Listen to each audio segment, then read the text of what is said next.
Russia is predominantly made of Slavs and they have different ideas and platforms.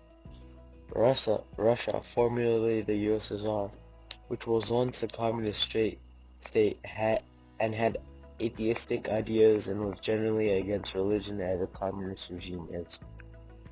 However, with Gorbachev, the USSR collapsed and the young Putin rose to power after Boris Yeltsin appointed him in 2000 he took office. Russia was established as a democratic state on paper with elections but had mass corruption by the government officials including Putin.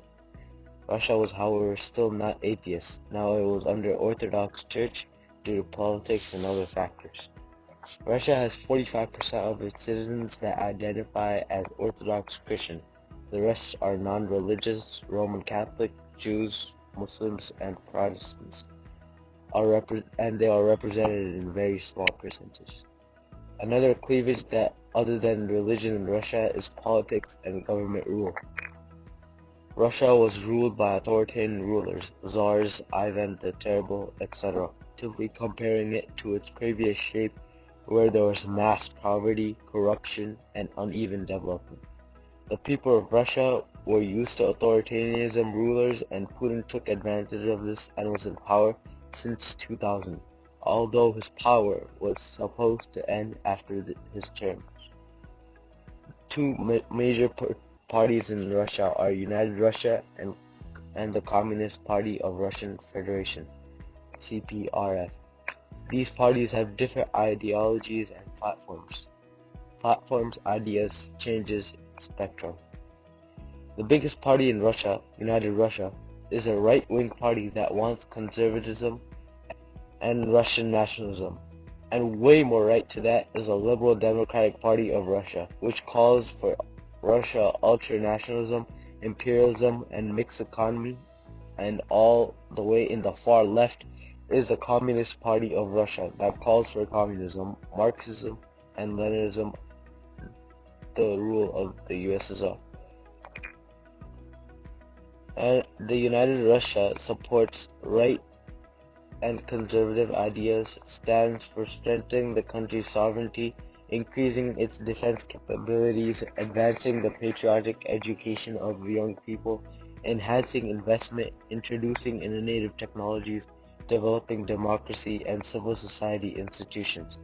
The Communist Party of Russia draws much of its support from older, middle-aged, working-class people and pensioners, especially in the rural areas, although it has recently been making a concerted effort to recruit younger activists and voters as well. The party still uses Soviet-era rhetoric to condemn capitalism and places a strong focus on Russian identity and patriotism. Civil society, strengths, entities, NGOs, media education, political efficacy, and other stats. The civil society in Russia isn't like that of the United States. In the United States, NGOs have considerable effects on politics, but in Russia, NGOs are all fine if they are under control by Putin. It was the largest of powers to eliminate the sector of disloyal civil society organizations in Russia, quote unquote, is how Tichevuk sums up the situation 5 years on. In that sense, it was successful. A whole layer constituting of hundreds of once established and powerful NGOs had been deprived of their institutional basis, he said, leaving mostly pro-governmental structures. Russian citizens had low political efficacy that they would be able to change what the government has been doing. In fact, for years, polls showed that well over 80% of Russians did not believe they could influence the political process. In terms of the media, the government/state controls or has an extent of influence on the media. RT, Russian television, and TASS are two huge, if not the biggest media stations that provide news in Russia, and they are partly funded by the government. So the President Putin and the government are shown in a positive light and make it look better and sort of brainwash the people to have them under control. Russian TV isn't really free media. In fact, as of 2013, Russia ranked 148th out of 179 countries in the Press Freedom Index, compiled by Reporters Without Borders. Russia has one of the best mass education systems in the world, producing a literacy rate of 98%, higher than most Western European countries. The system consists of obligatory basic education and higher education. Education in Russia is compulsory for children between ages of 6 and 15.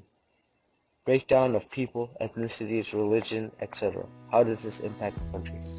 Majority of the Russian ethnicities are Slavic. There are also Tatars and Ukrainians. Russia is a multi-ethnic state by no question, and is also multinational. The main religion adopted by the government of Russia is Orthodox, but there are other religions present in Russia, like Muslim, atheists, and other Christians. This diversity of different religions, ethnicities, and even thoughts can act like centrifugal forces if there is no strong nationalism towards Russia. These ethnicities and religions can form other opposing parties to destroy the government's way and form another state due to a lack of freedom or oppression in Russia by the officials. Sources: justlanded.com, BBC News, DW.com.